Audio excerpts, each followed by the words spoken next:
Bonjour à tous.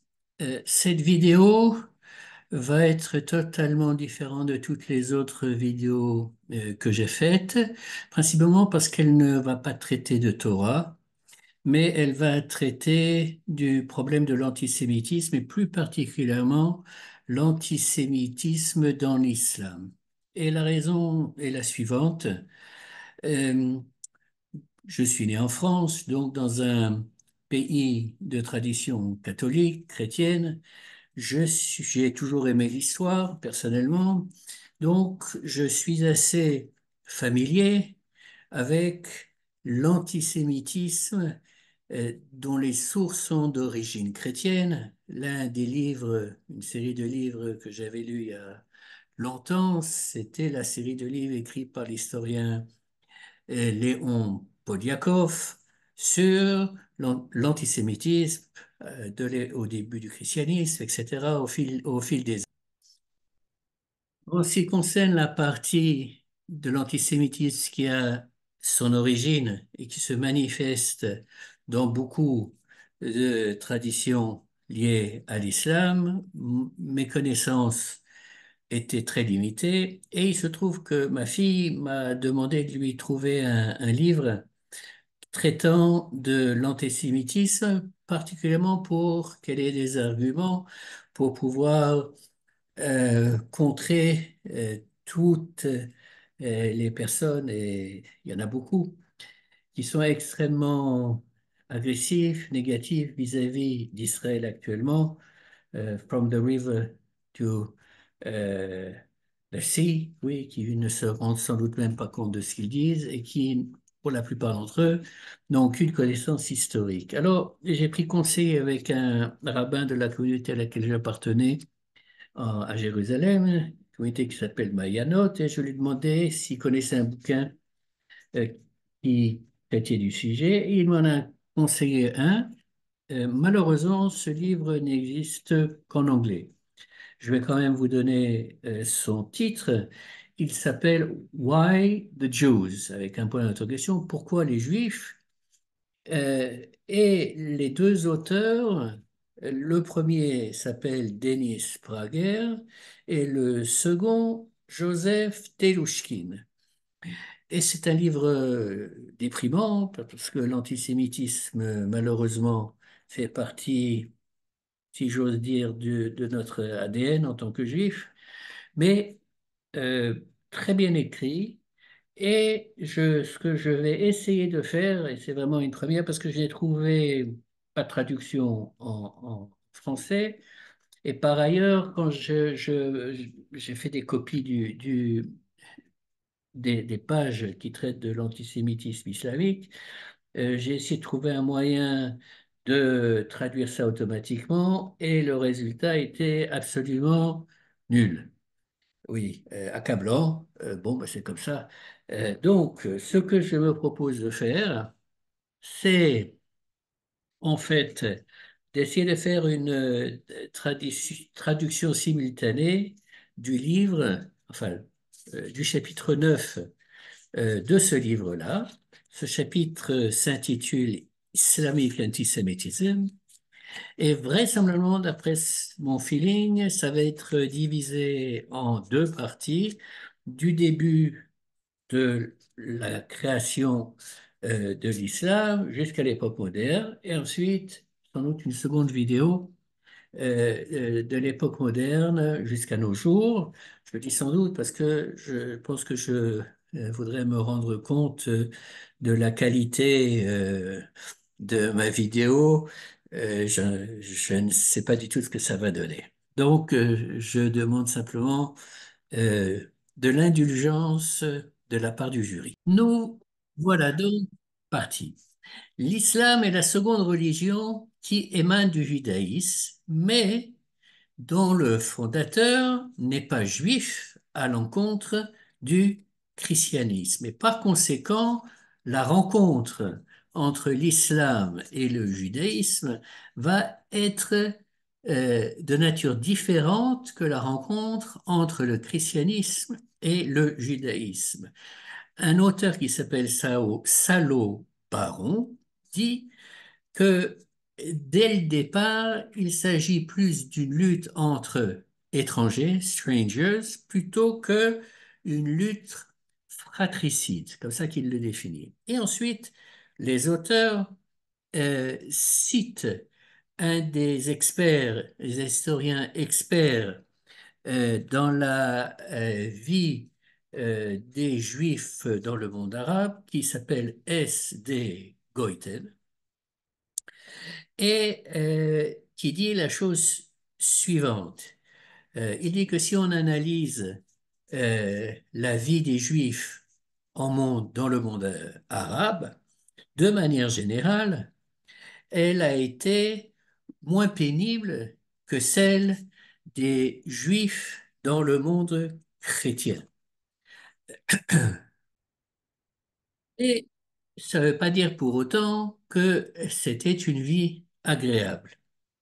Les auteurs écrivent que euh, dans le monde musulman, en fait, et juifs et chrétiens étaient mal traités, avaient un statut dont nous allons parler.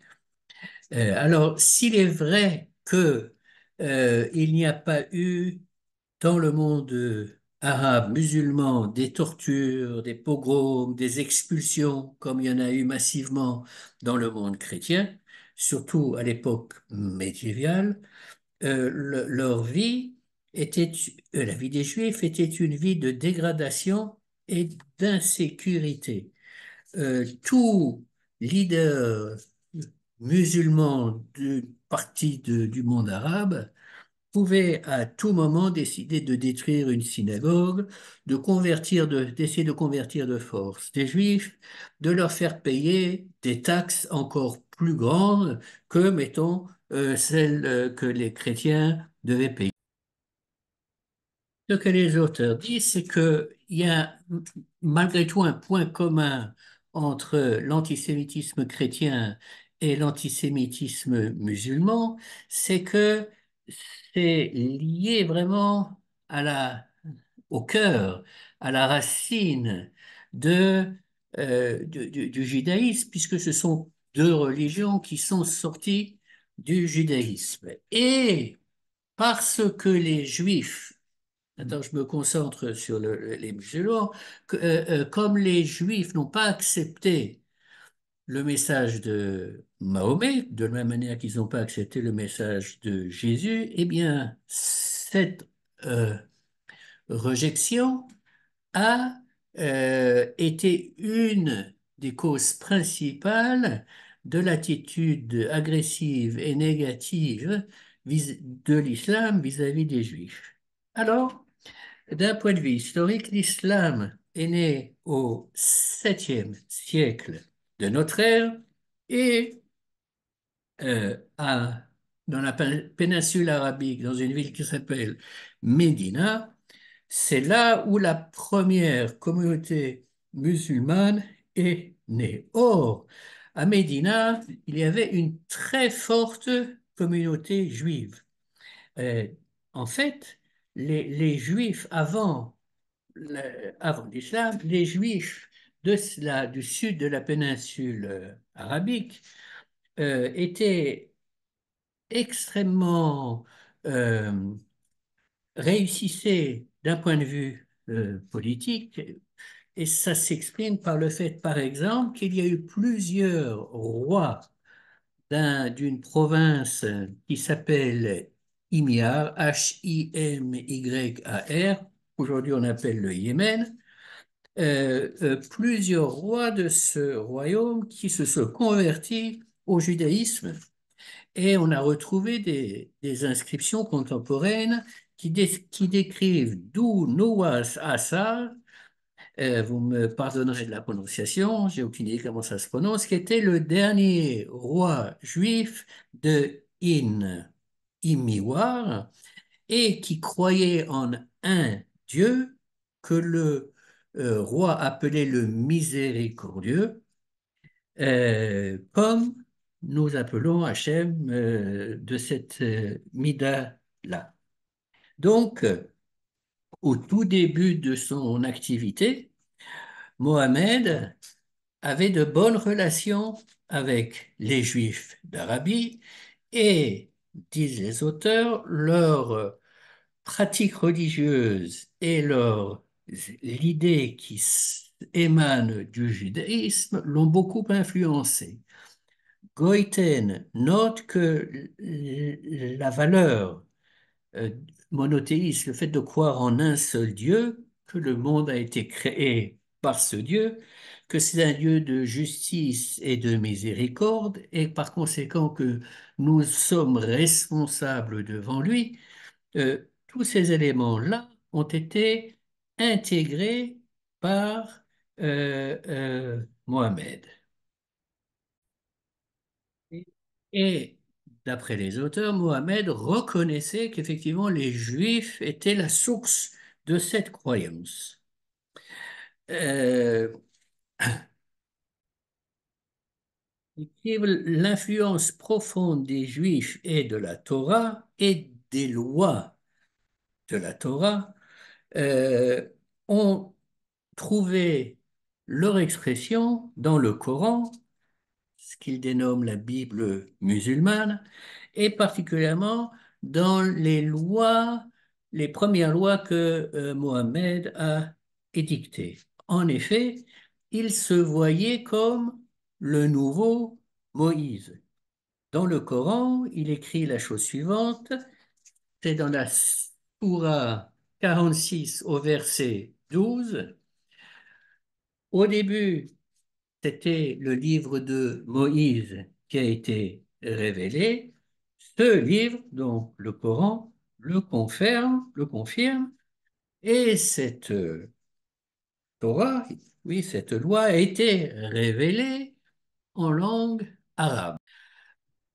Moïse est une figure dominante dans le Coran. J'ouvre une parenthèse que j'avoue n'avoir jamais lue, donc je fais confiance aux auteurs, qui est nommé plus d'une centaine de fois. En arabe, de mémoire, on dit Moussa. Oui, en anglais c'est Moses, en français Moïse, et en hébreu Moshe. La doctrine juive qui a le plus influencé Mohammed était donc la foi en monothéisme, ce qu'on dirait en hébreu En od milvado, il n'y a pas d'autre que lui. Et ce qui est dit en arabe, traduction anglaise, There is no God but God, donc il n'y a pas d'autre Dieu que Dieu.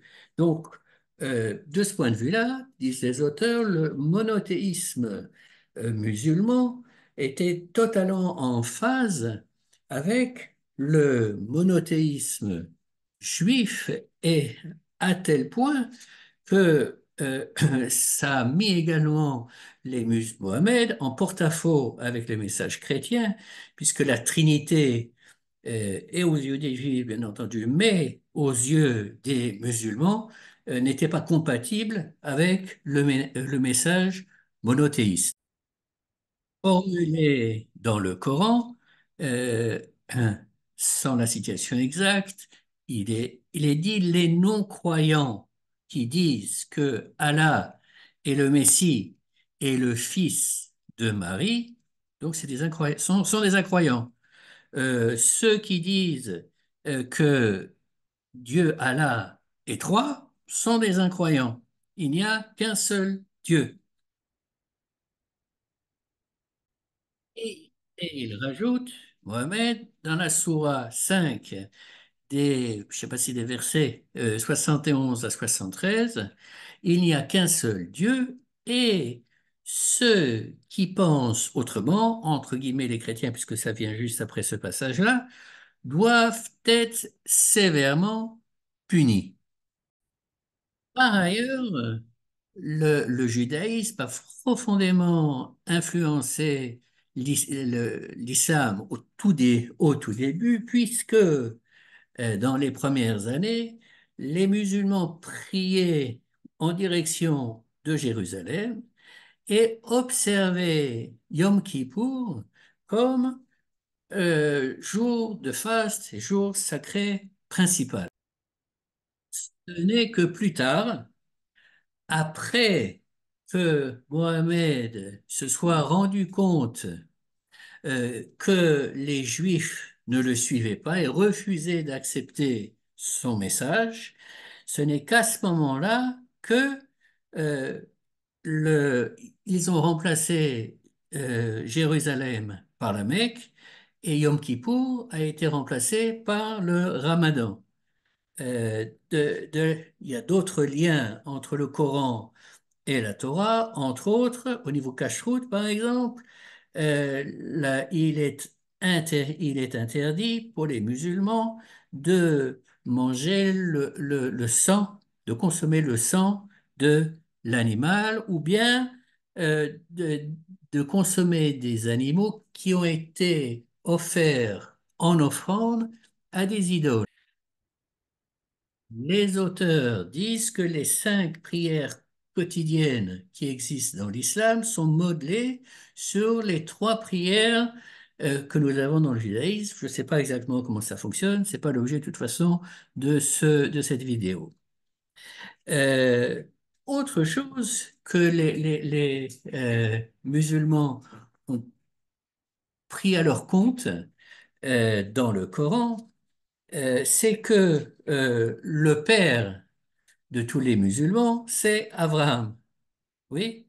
Et donc, dans la sourate numéro 2 et au verset 125, Mohammed écrit que Abraham et son fils Ishmaël se sont convertis à la Kaaba, qui est la fameuse pierre euh, qui a à la Mecque, qui était précédemment en fait provenant d'un rite païen qui a été transformé comme lieu sacré chez les musulmans.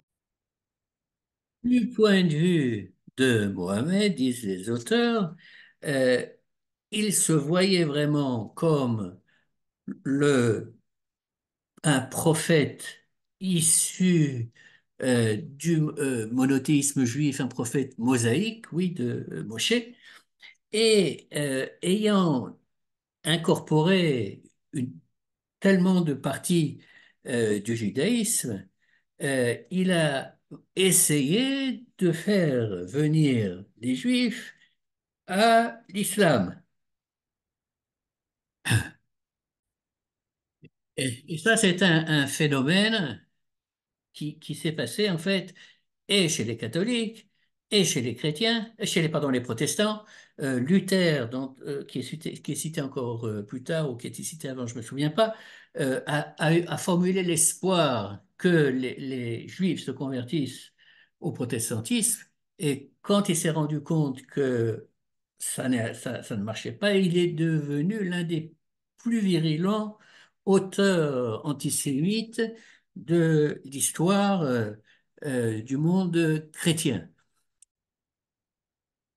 Et pour les chrétiens et pour les musulmans, la non-validation par les juifs de leur foi était une menace existentielle, disent les auteurs.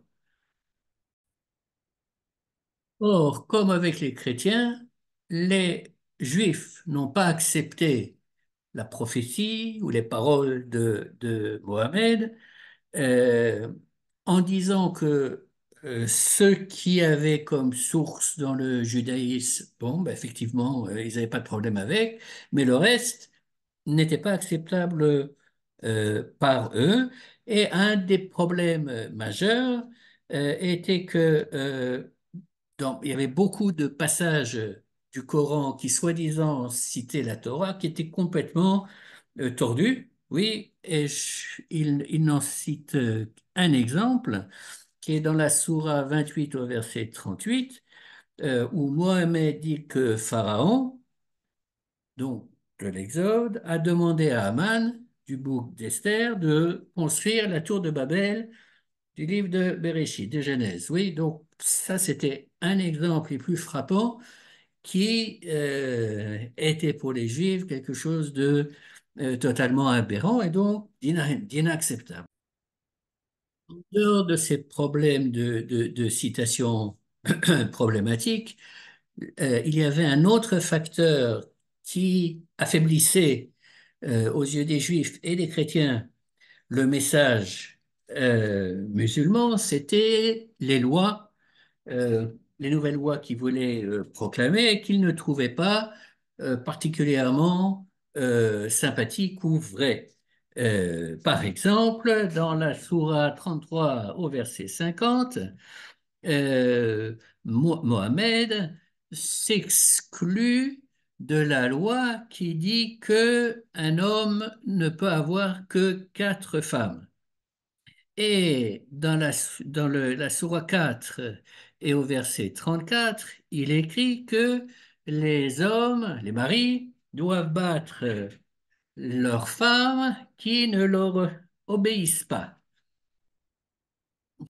Et il y a encore un certain nombre d'exemples de ce même acabit. Et par conséquent, euh, euh, la- les Juifs ont rejeté le Coran.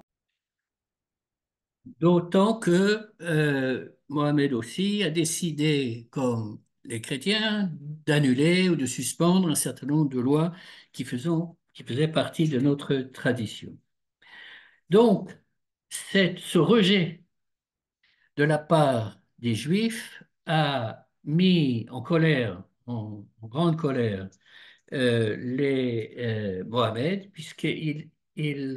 les Juifs citaient leur Torah, notre Torah, comme preuve que ce qui était marqué dans le Coran était erroné. Et donc, l'historien Goïten formule cette problématique de la manière suivante. Il était donc naturel que Mohammed ne puisse tolérer comme voisin une grande communauté monothéiste qui, de manière catégorique, euh, déniait le fait qu'il était un prophète et peut-être également le ridiculiser par rapport à ce qu'il disait vrai et qui n'était pas vrai dans la Torah. Et par conséquent, il s'est mis à prêcher contre les Juifs et leur religion et ne leur a jamais pardonné le fait de ne pas l'avoir accepté. Et de la même manière que dans la chrétienté, particulièrement dans les écrits qui ne sont pas les plus anciens, on va voir beaucoup d'écrits et de décisions en anti-juifs. Eh bien, c'est la même chose qu'il va y avoir dans le Coran. Et Mohamed va essayer d'invalider et le judaïsme et les juifs. Alors, ces essais d'invalidation ont pris les formes suivantes citées dans le livre. La première, c'est de dire que Abraham n'était pas juif, mais il était musulman. Oui. Et par conséquent, si Abraham était musulman, il est clair que les musulmans sont beaucoup plus proches d'Abraham et donc de Dieu que des juifs. Ça, c'est un.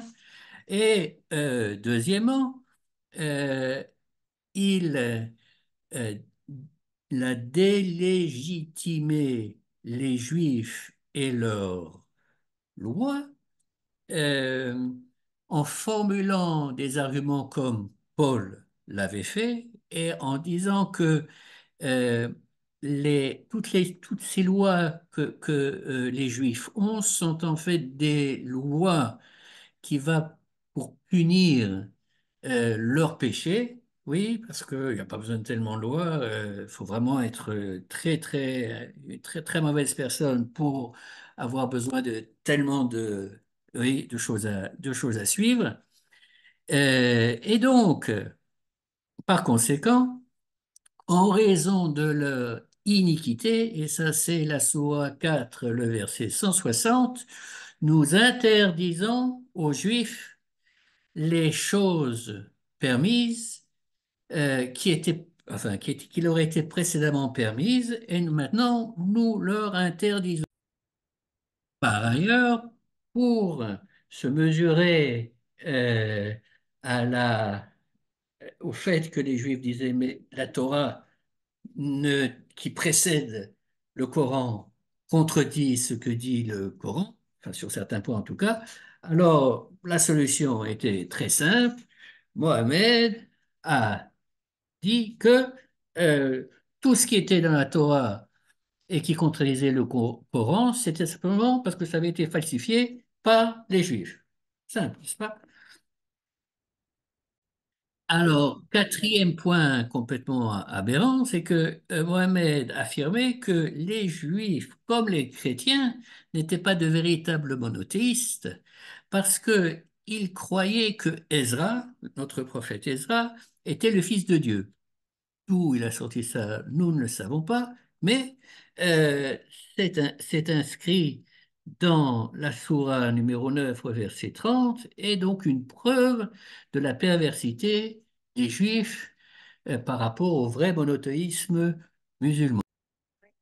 Le problème, c'est comme dans le monde chrétien, c'est que tous ces textes qui sont venus pour les raisons historiques que les auteurs mettent en évidence ont été acceptés par le monde musulman comme vérité vraie. Donc, pour ne prendre qu'un exemple, si dans le monde chrétien, la dispersion, la galoute, l'exil et les malheurs des Juifs pendant des générations et des générations étaient aux yeux des chrétiens la preuve que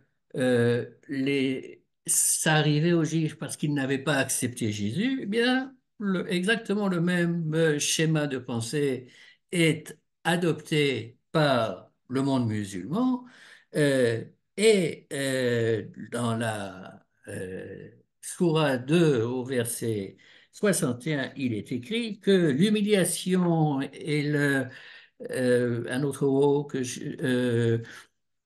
a été imposé sur eux. Ils ont subi la colère de Allah parce que ils n'ont pas cru dans les révélations de Allah et qu'ils ont tué des prophètes de manière erronée. Et c'est en raison de leur désobéissance et de leur transgression qui sont dans la situation dans laquelle ils sont. Maintenant, les auteurs écrivent quelque chose que je voudrais formuler de la manière suivante. Si au XXe siècle, il y a eu un mouvement dans le monde chrétien que je qualifierais de tchouva et qui a été marqué en particulier par le pape Jean XXIII, n'est-ce pas?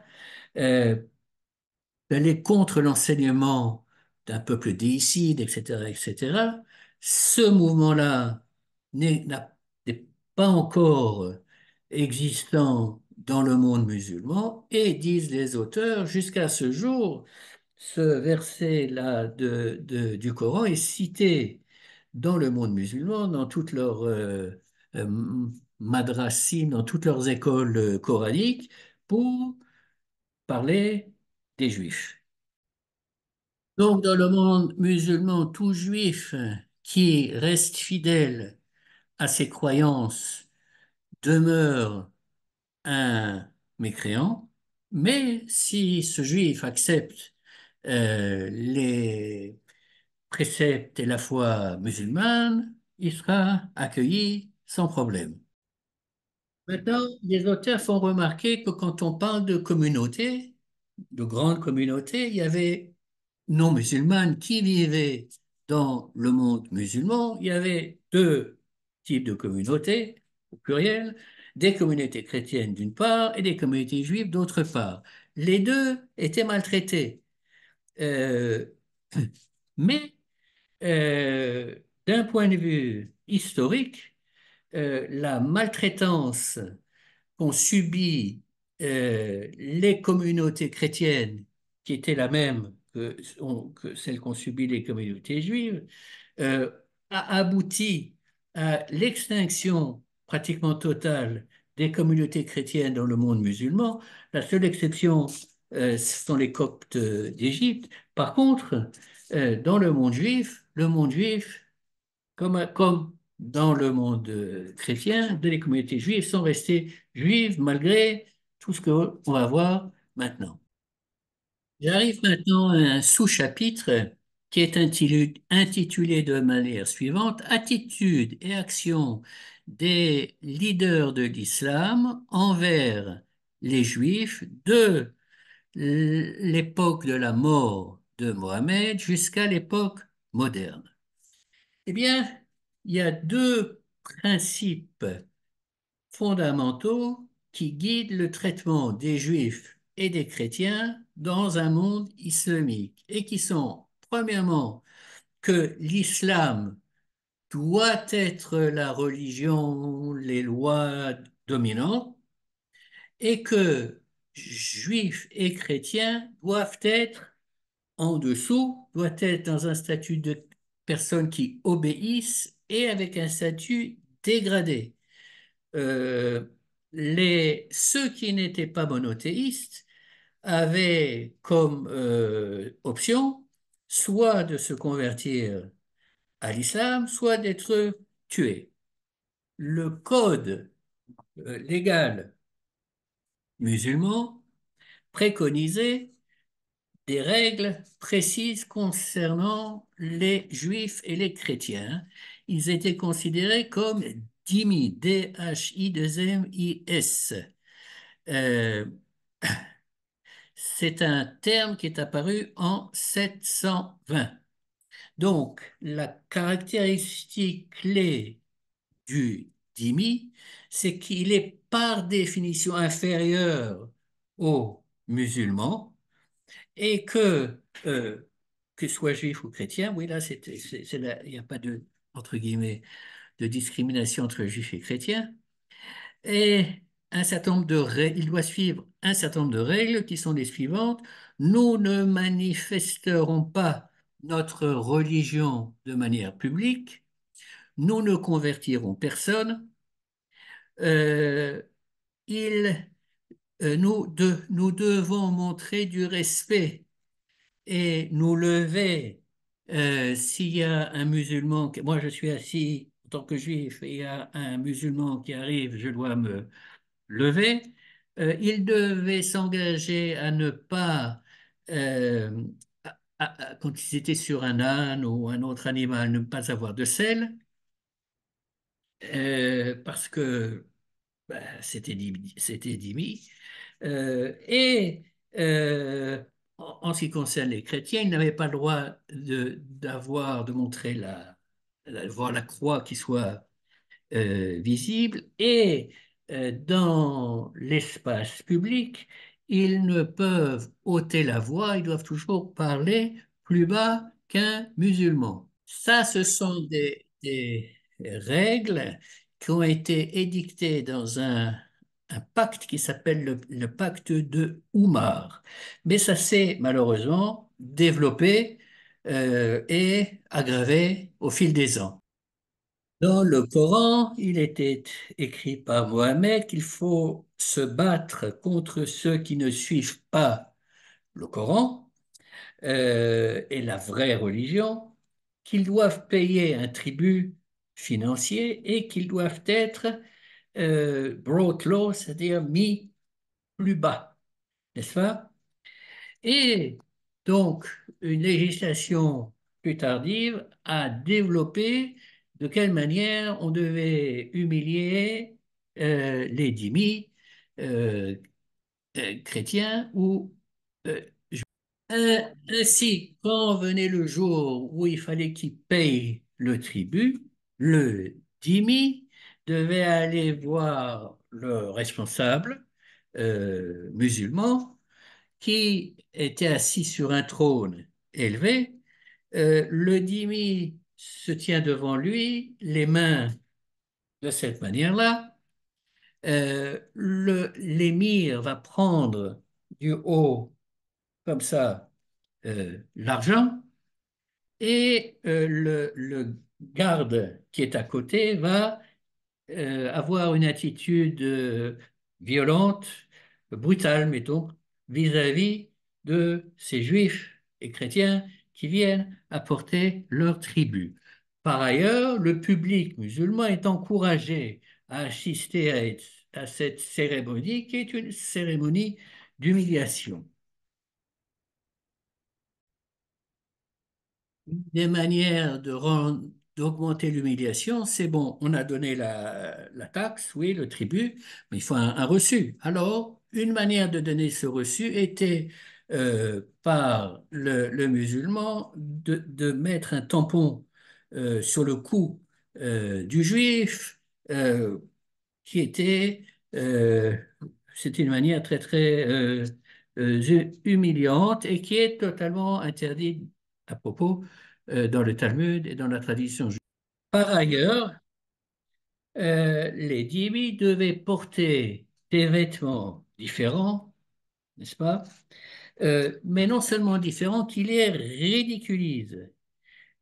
En 807, le calife Haroun al-Rachid a décrété que les Juifs devaient porter une ceinture jaune et un chapeau, un grand chapeau de forme conique.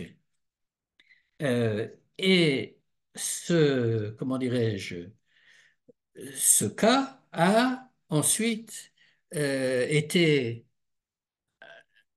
utilisé dans le monde chrétien, euh, par exemple avec l'étoile jaune à l'époque de la Shoah. Un juif de Bagdad qui vivait à l'époque d'un chef qui s'appelait Al-Muqtadir, 1075 à 1096, décrivait des mesures supplémentaires qui avaient été prises contre les dhimmi pour humilier les juifs.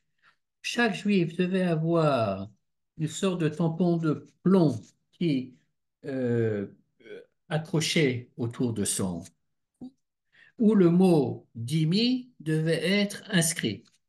En ce qui concerne les femmes juives, elles devaient avoir deux marques distinctives, que leurs chaussures ne soient pas de la même couleur. Il faut qu'il y ait une chaussure qui soit rouge et l'autre noire, et par ailleurs que elle ait autour de son cou une petite cloche qui fasse du bruit, bien entendu, quand elle se déplace.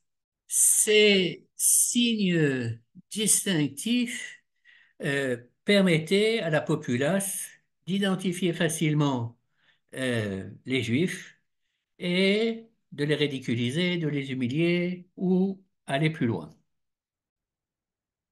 Au même siècle, en Égypte, le calife Hakim a ordonné aux chrétiens de porter une croix dont les bras avaient deux pieds.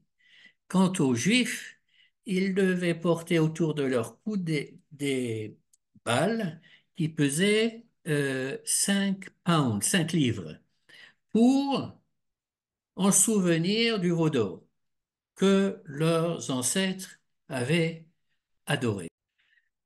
Ces discriminations par les vêtements a continué dans tout le Moyen-Orient et les auteurs font remarquer que, par exemple, au Yémen, jusqu'en 1948, l'année où les Juifs du Yémen ont pu quitter le Yémen, ils étaient obligés de s'habiller comme des mendiants. Et d'ailleurs, font-ils remarquer, le Yémen, c'est d'un point de vue historique, un cas particulier en ce sens que il n'a jamais été sous domination occidentale et que par conséquent, euh, la situation des Juifs là-bas venait uniquement de euh, l'orientation musulmane qui s'est développée au fil des générations. Et à propos donc du Yémen, Et il nous amène les informations suivantes, qu'en 1679, les Juifs dans la plus grande partie du Yémen ont été expulsés des villes et des villages où ils habitaient, et quand, un an après, ils ont eu la permission de revenir. Ils n'ont pas eu le droit de revenir dans leur maison, mais ont dû s'installer dans je dirais, des ghettos qu'ils ont dû construire en dehors des villes ou des villages d'où ils venaient. Durant leur expulsion, la synagogue de Sanaa, la capitale, a été convertie en mosquée qui existe jusqu'à ce jour sous le nom de Masjid al-Jallah, ce qui signifie la mosquée de l'expulsion. Parmi les diverses humiliations dont les Juifs du Yémen souffraient, il y avait le fait que les enfants musulmans avaient le droit de leur jeter des pierres et n'en s'en privaient pas. C'était, si j'ose dire, cachère, si permettez, excusez-moi d'employer ce mot. Et quand les Turcs euh, qui ont conquis le Yémen l'ont vu et qu'ils ont demandé que cette pratique soit arrêtée, un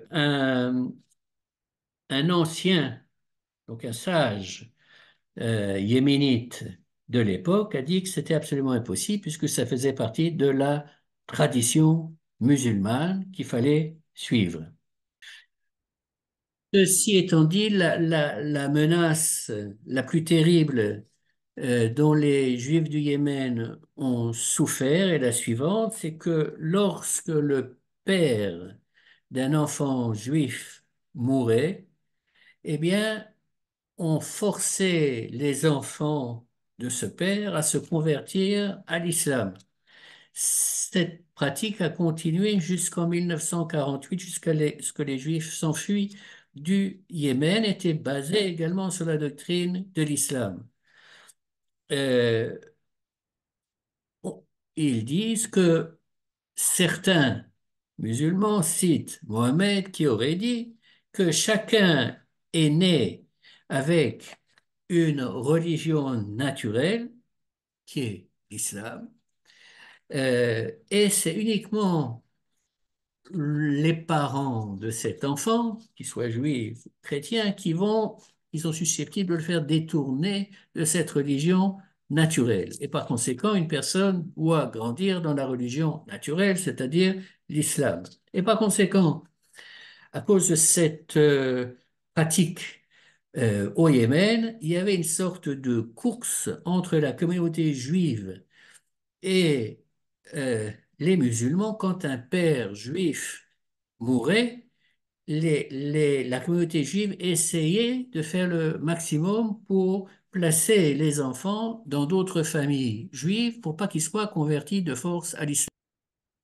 Et bien entendu, il y avait des conflits, et quand il y avait des conflits, eh bien, c'était les musulmans qui avaient le pouvoir et qui pouvaient récupérer des enfants. Et les auteurs disent que lors de la lia massive des Juifs en 1948 en Israël, un bon nombre de familles ont témoigné qu'ils sont arrivés avec un certain nombre d'enfants, oui, mais que malheureusement, beaucoup d'autres avaient été laissés derrière parce que convertis de force à l'islam. Voilà donc pour la première partie de ce projet. Euh, J'arrête là et j'essaierai de passer à la deuxième partie du livre qui concerne l'époque moderne un autre jour.